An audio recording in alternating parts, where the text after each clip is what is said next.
Haleluya, puji Tuhan, salam sejahtera.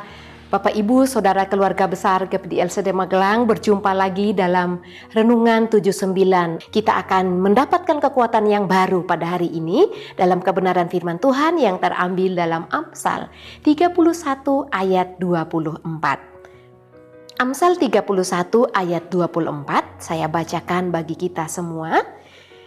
Ia membuat pakaian dari lenan dan menjualnya. Ia menyerahkan ikat pinggang kepada pedagang. Mari kita baca sekali lagi. Ia membuat pakaian dari lenan dan menjualnya. Ia menyerahkan ikat pinggang kepada pedagang. Puji Tuhan, Bapak Ibu Saudara yang terkasih dalam Tuhan. Disinggung tentang pedagang ya. Bapak Ibu Saudara yang menyaksikan Renungan 79, apakah di antara kita ada yang bekerja sebagai pedagang? Ya, puji Tuhan kalau ada. Tuhan memberkati pekerjaan Bapak Ibu Saudara sekalian. Saya akan memberikan judul untuk renungan kita pada hari ini, yaitu berpangku tangan. Ayat firman Tuhan dikatakan bahwa ia membuat pakaian dari lenan dan menjualnya. Dan juga dikatakan ia menyerahkan ikat pinggang kepada pedagang. Judul kita dari ayat firman Tuhan ini adalah berpangku tangan. Mengapa Bapak Ibu yang terkasih dalam Tuhan, kita harus belajar tentang berpangku tangan? Banyak sekali orang dalam setiap kehidupannya berlaku malas ya. Ya, itulah kehidupan realita yang terjadi dalam setiap pribadi atau mungkin dalam keluarga. Dan itu tidak bisa kita paksakan sesuatu terjadi sesuai apa yang kita mau atau keindahan seperti apa yang kita inginkan kepada orang lain. Tetapi sebenarnya Tuhan menginginkan setiap orang dalam kehidupannya harus rajin, Bapak Ibu Saudara yang terkasih dalam Tuhan, siapapun itu, baik itu istri, baik itu suami, anak-anak, siapapun dan dimanapun kita berada, hidup kita ini harus rajin. Dalam hal apa saja, kita harus rajin, tidak berpangku tangan. Kadang-kadang banyak sekali orang-orang ketika kita di tempat umum ya, ada orang atau mungkin contohnya anak kecil membuang sampah. Tapi karena merasa itu bukan sampahnya, enggan untuk mengambil dan meletakkannya, membuangnya ke tempat sampah. Tapi kalau kita perhatikan di luar negeri ya, di tempat-tempat tertentu banyak orang yang tidak berpangku tangan. Saya menerima satu kesaksian dari saudara sepupu saya yang bekerja di Singapura. Dia katakan bahwa di setiap sisi jalan itu banyak CCTV-nya. Sehingga orang-orang yang akan membuang sampah dengan sembarangan, mereka akan dikenai hukum. Tidak ada yang menegur, tapi CCTV akan menunjukkan apa yang mereka lakukan sehingga kota Singapura itu rapi dan nyaman dihuni, bahkan indah. Itu kesaksian yang saya terima Bapak Ibu Saudara ya, karena saya sendiri juga belum pernah ke luar negeri. Kita amini ya, bagi Bapak Ibu yang belum pernah pergi ke luar negeri, suatu saat Tuhan membawa kita menikmati tempat-tempat yang indah yang Tuhan jadikan, ciptakan di dalam dunia ini. Kalaupun tidak ya tetap bersyukur, amin. Puji Tuhan. Mari kita kembali ke firman Tuhan. Dan dikatakan mereka yang membuang sampah atau meletakkan barang secara sembarangan, ada hukumannya, ada hukumnya di negara Singapura.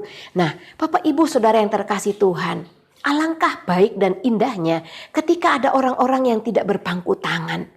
Itu contoh kecil sampah. Mungkin di Indonesia kita mungkin jijik ya mengambil sampah orang lalu membuangnya ke tempat sampah. Tapi ini juga baik di mata Tuhan kalau kita menjadi orang-orang yang ringan tangan, yang tidak berpangku tangan, tidak bermalas-malas artinya. Terlebih lagi dalam keluarga kita masing-masing. Kadang-kadang orang tua banyak juga yang tidak mendidik anaknya. Apalagi kalau ada asisten rumah tangga dari kecil, seharusnya anak-anak usia 4 tahun, 3 tahun pun diajarin untuk mengantar piring mereka ke tempat kotor ya, supaya mereka menjadi anak-anak yang tidak berpangku tangan ketika mulai besar atau dewasa. Mereka menjadi anak-anak yang bertumbuh dan hidupnya baik di dalam keluarga maupun dimanapun mereka berada.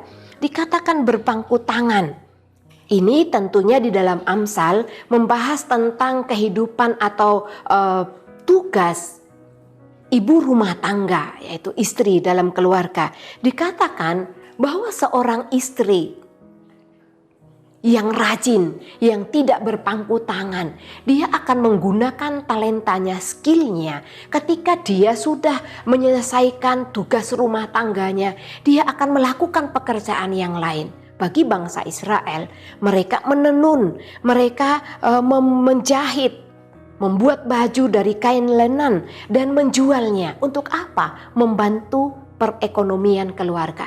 Tapi kembali lagi Bapak Ibu Saudara, ya, bagi kita para ibu-ibu, pekerjaan rumah tangga itu adalah tanggung jawab istri. Tetapi juga ketika kita melihat perekonomian keluarga kita, mungkin masih ada hal yang perlu kita tambahkan atau penuhi.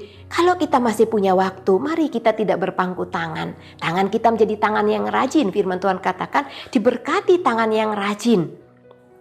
Berkat Tuhan itu akan datang ketika kita mungkin melakukan sesuatu yang mendatangkan berkat atau menambah keuangan keluarga. Namun Bapak Ibu Saudara yang terkasih dalam Tuhan, meskipun ini ditentukan untuk istri, tetapi tidak demikian juga ya, bahwa harus istri memenuhi apa yang kurang dalam keluarga.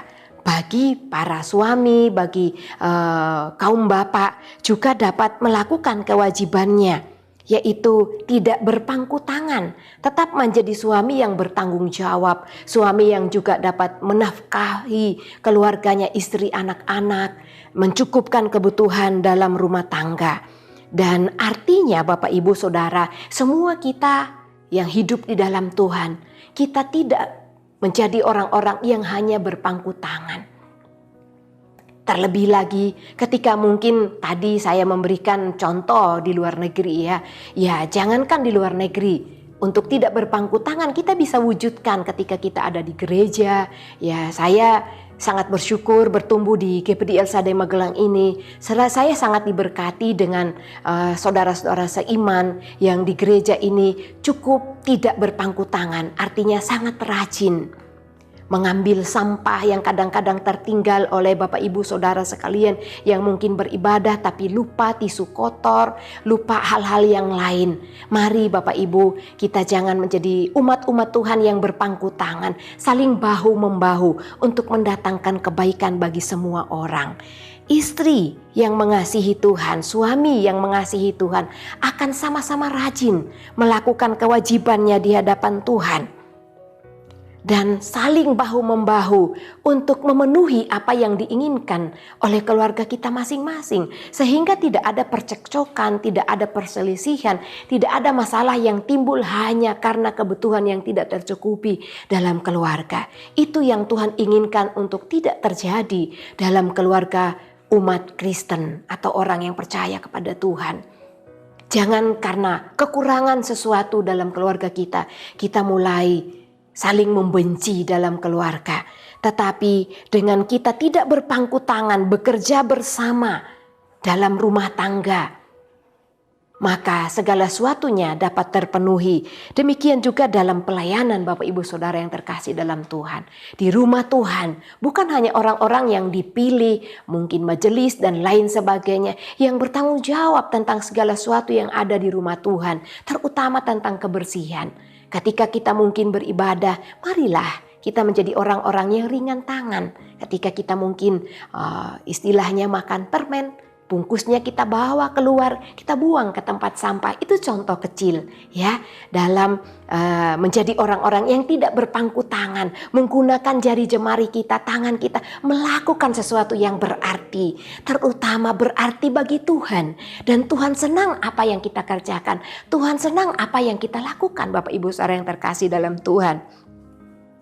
Bagi keluarga yang mengasihi Tuhan, ya, semua pekerjaan rumah itu adalah tanggung jawab istri. Itu dari dulu sampai sekarang memang itu aturannya. Tetapi Bapak Ibu, saya yakin bahwa baik suami maupun kaum Adam yang ada di dalam satu keluarga tidak mungkin rela melihat kaum Hawa yang ada di rumahnya capek, lalu sakit, tidak berdaya, tidak sukacita karena mereka sangat lelah mengerjakan bagian mereka mengurus rumah tangga. Kalau kita ingin hidupnya sejahtera dalam keluarga kita, maka kita harus saling bekerja sama, mengurus rumah tangga kita. Istri melakukan tugasnya, tetapi ketika melihat dia lemah dan mungkin tidak mampu melakukan tanggung jawabnya, mari dibantu oleh suami, oleh anak-anak, oleh semua orang. Karena di budaya tertentu Bapak Ibu, suku-suku tertentu yang ada di Indonesia ini, istri itu yang nomor satu. Ketika suami pulang kerja, ya udah pulang di rumah dan duduk, mungkin ngopi. Istri yang harus menyediakan makan minum itu baik, itu hal yang harmonis dalam keluarga. Tetapi ketika istri tidak melakukan kewajibannya, kadang-kadang ada suami yang sampai memukul istri, mengata-ngatai kasar istri, kenapa tidak melayani saya dan lain sebagainya. Oleh karena itu mari kita saling berpengertian satu dengan yang lainnya. Istri tidak lupa akan tanggung jawabnya, tetapi bagi suami, bagi keluarga yang lain juga dapat mengambil bagian untuk kerukunan bersama di dalam keluarga, sebab keluarga yang rukun berkat Tuhan tercurah atasnya. Tuhan Yesus menyertai dan memberkati kita. Bapak, Ibu, Saudara yang terkasih di dalam Tuhan, terima kasih telah mengikuti Renungan 79 dengan setia. Kiranya dapat menjadi berkat bagi kita bersama. Bagi Bapak Ibu Saudara yang ingin didoakan untuk pokok doa tertentu, atau dapat menyalurkan, menyaksikan kesaksian, baik kesaksian mujizat dalam keluarga, masalah pemulihan dan lain-lain, dapat disalurkan melalui chat WhatsApp di nomor 081 327 420 088. Puji Tuhan, mari kita berdoa. Terima kasih Bapa yang baik, Allah yang kami sembah, Allah yang kami muliakan di dalam nama Tuhan Yesus Kristus.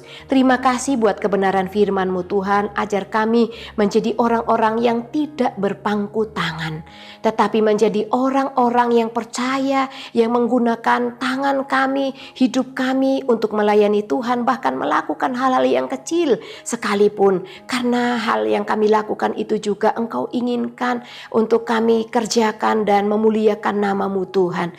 Biarlah kami menjadi berkat baik di rumah Tuhan, dimanapun kami berada, terlebih di dalam keluarga kami masing-masing. Tuhan tolong kami, mampukan kami. Kiranya kasih Kristus menguasai keluarga GPD El Shaddai Magelang. Kristus telah mati untuk keluarga GPD El Shaddai Magelang, supaya keluarga GPD El Shaddai Magelang yang hidup tidak lagi hidup untuk diri sendiri, tetapi untuk Kristus yang telah mati dan bangkit untuk keluarga GPD El Shaddai Magelang.